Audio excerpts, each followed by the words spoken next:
Verdun is and was a brutal, unrelenting, hardcore interpretation of World War I combat, and recently we've seen a new iteration from the same developers take form with Tannenberg. Now, this is not a DLC but a standalone game currently in early access.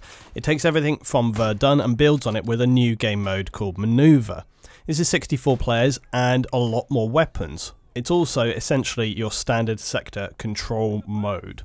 Now, your first question is probably going to be, why is this a standalone game and not just a DLC for Verdun? This was my first thought also, so I decided to reach out to developers and find out why Tannenberg is a separate entity. Now, to put you in the picture, Verdun is priced currently at £18.99 on Steam and Tannenberg at £13.99.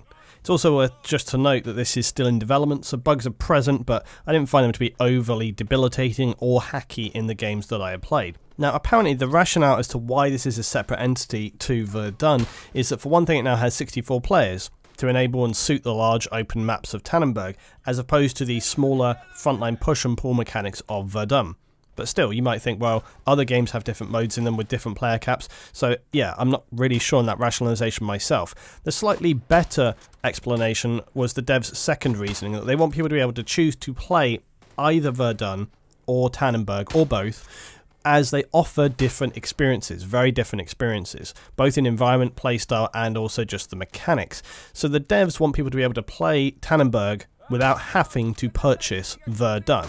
So, for example, imagine if Battlefield decided it was going to split itself between Conquest and Rush. Still both the same game, but you might prefer one mode specifically, essentially creating two separate but connected communities without fragmentation because they're contained within their own game. It's a pretty curious choice, but one that I'd be very interested in your thoughts on below this video. Still now, business choices aside, how does Tannenberg play and feel? Well, it's as with Verdun, an unforgiving World War I slaughter. If you get frustrated by hardcore game modes, this game is certainly not for you. The damage model is high, with nearly all weapons being close to a one-shot kill. Pistols, they're going to struggle over distance, but in close quarters you can potentially dispose of multiple targets pretty easily. Now, Tannenberg retains all these squad experience systems like you had with Verdun, as well as the limited class selections, so you're not going to get whole teams of snipers or assault players here. It's pretty balanced. But there's pros and cons with that, it helps balance, but if you get stuck in a role that's not really your forte, it's not really your favourite class, you're going to have to adapt your style to that role quickly.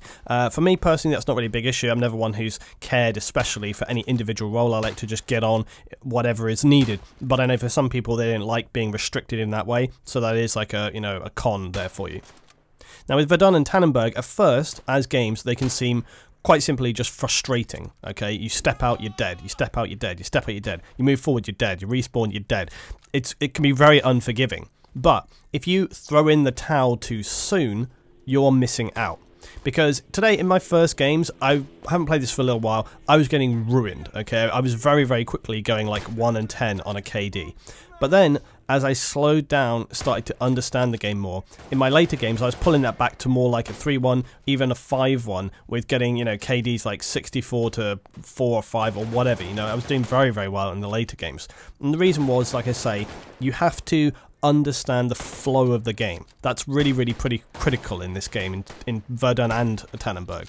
And I'd forgotten just how challenging it was, but I'd also forgotten how rewarding this game can be. Because the damage model being so high, when you make a choice to run out across open ground or when to hold a defensive position, those are extremely important decisions to make, and if you can make them well, you can do very well. Choosing when to reload is also critical, as many weapons require several seconds to do so, and this is time that you're going to be completely vulnerable, because most classes do not carry a secondary weapon other than maybe some kind of melee, certainly not a pistol to switch to for personal defense. This could be seen as frustrating, but it actually heavily plays into the overall balance of the game. If every soldier could just be a one-man army like in Battlefield, you wouldn't see those infantry charges and brutal defensive trenches that occur in the game.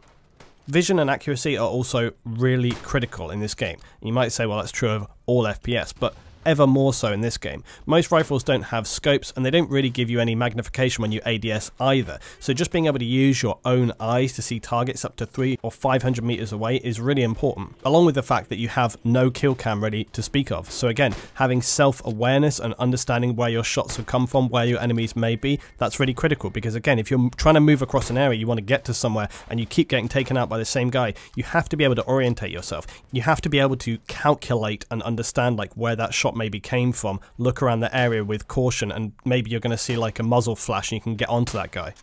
Taking sensible cover is also a really strong factor in your success, as is knowing when to hide and when to break cover and make a dash for your next point-to-point. Hard and soft cover make a big difference also. Trees and rocks, all very well and good, but with no peeking and corner peeking, you're going to need to be very careful about skylining and silhouetting yourself to a hidden enemy that's just going to pick you off. Now, I had some really strong team play today and I was able to play many good rounds even during the middle of a weekday. So this is certainly a game which has got a pretty stable community, not just an indie game that's functional during peak hours. I had my share of games where we were on the back foot as well, but I actually found, as with Verdun, even when you're losing, if you're able to position yourself well, you can at least make it not so easy for the enemy. Sometimes you can get a bit crushed and that can be pretty annoying, but you know, you can always just roll back to another round. And overall, I didn't find that even when we were losing, we were not getting absolutely steamrolled, as I could say for some other games. And several times today when our team were losing, I was able to soften up an enemy charge by dispatching 5 or so units, so that even if I was then killed, my own reinforcements had a slightly better chance of holding the line. Now, mounted machine guns are also now a thing in Tannenberg, but these are a very much double-edged sword. Rapid firepower across open fields is all very well and good, but you become an instant target for snipers and they look for you. So choosing when to get on those machine guns is, again, a dangerous choice to weigh up, but it can be really effective if you have like a charge coming your way and they're not too, you know, they haven't got enough awareness to quickly get onto you, you can put them down. Let's talk about this game mode maneuver. It's sector control, as previously stated. Your goal is to capture the enemy HQ sector. Different sectors contain special resources to utilize, like a recon plane, artillery, resupply point, and anybody can use these. They're on a cooldown timer. When you control these areas, your team are going to be able to use those special features, and your goal is similar to that of the game mode chain link in Battlefield. You want to be controlling a chain of sectors from your home base to cut off the enemy HQ from their own sectors. When the enemy HQ is then cut off, it can be captured and then you win the round. Any sector not linked to a friendly controlled sector can't be respawned on, even if it's controlled by friendlies. Sectors also under contention, so basically any that are not controlled by either side, they can't be respawned on. And also lastly, kills don't count toward ticket bleed, praise be to Jeebus. The fact you can't spawn on a sector as soon as it comes into contention is one that I personally like very, very much. It made me realise just how much better other games would be if they adopted this. Similarly, think how often you've been in a game and had to flank an enemy to try and backcap or take control of an enemy position from a flank, and maybe you're only 2 or 3 people doing that. You're a very small contingent of your whole team trying to get behind the line and, you know, get that work done, only to have then some lazy guys who just died at the frontline spawn, probably just running into bullets. They just spawn back on your mass. They just waste all that time and skill and effort you spent evading and stealthing around their lines. That always seemed kind of an injustice to me, and it was very frustrating in other games. Now, from my perspective, if your team or you fail to spot units passing around your front line and flanking you, then your team deserve to be punished for that fact. So being able to just spawn on a position as soon as it's being contested has always seemed kind of just counterintuitive to me, and yeah, just kind of lazy. It means that players don't actually have to pay attention to where enemy are moving, because as soon as they see a flag is under contention, if they're just about to die or whatever, they can just spawn back there. You can just say to someone like, oh, you just died, just spawn back on there and we'll come back to you if we get killed. You know, it's just a lazy mechanic, and it means you don't really have to pay that much attention to what is going on. You know, it's like, it's better if you do, but you understand what I'm saying. So in Tannenberg, you are challenged not to only just capture positions, but properly and actively defend and then recapture those that you already have under control. It's a dynamic that is pretty lost in modern arcade shooter worlds of EA and DICE. It's actually really refreshing and rewarding to see that here. I was able to defend, even retake several positions today just by myself, because my team weren't really paying attention, and I only had to contest with like maybe 3 guys who came onto a point and they didn't see anybody there. I was able to just run in, bang, bang, bang, just take them out and then recontrol that point myself.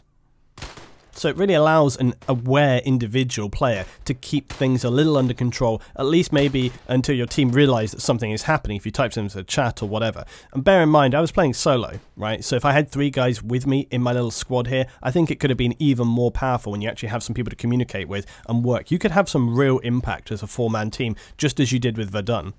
Now, I'm going to be talking more about Tannenberg soon because, quite honestly, I really enjoyed it and playing it was pretty addictive. The core element that I'd say sets Tannenberg apart from other historical FPS right now is timing.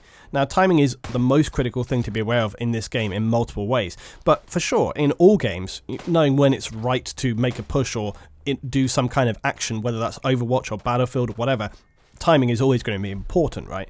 But in Tannenberg or Verdun, timing is absolutely everything. Just running out there hoping you're not going to get shot is extremely dangerous, very unlikely. Your chances of survival are very, very minimal. So being patient, thinning out your enemy before you decide, okay, now is the time to go for it. That's what this game is all about. Some weapons also, they don't allow you to reload until all of your rounds are spent. So again, you're forced to either waste ammo and potentially make your enemy aware of where your position is, or you've got to make every round count and time it perfectly. With most weapons, you're only also going to get about 5 shots before you've got to have a reload, so keeping an eye on your rounds fired is vital, because you want to have all those available shots ready for that inevitable rush from the enemy forces. The last thing you want in this game is to be facing 3 or 4 guys coming at you and you realise you've only got 2 rounds, because you're going to be screwed. It's surely true that, as with Verdun, at face value, the game can be frustrating. If you just treat this like any other FPS, you just rush around, not thinking, you're going to get ruined in very short order. This is an authentic World War I warfare. If you want any chance of survival, guys, you're going to need to read that lay of the land, read the timing, read the positioning of enemy, understand the weapons, have sharp vision, and make every bullet count. This is Luton, guys, been looking at Tannenberg. If you enjoyed this video, as always, drop me a like, drop a comment down below, guys, helps me out, helps the channel out. I'll see you guys next time for some more World War I action.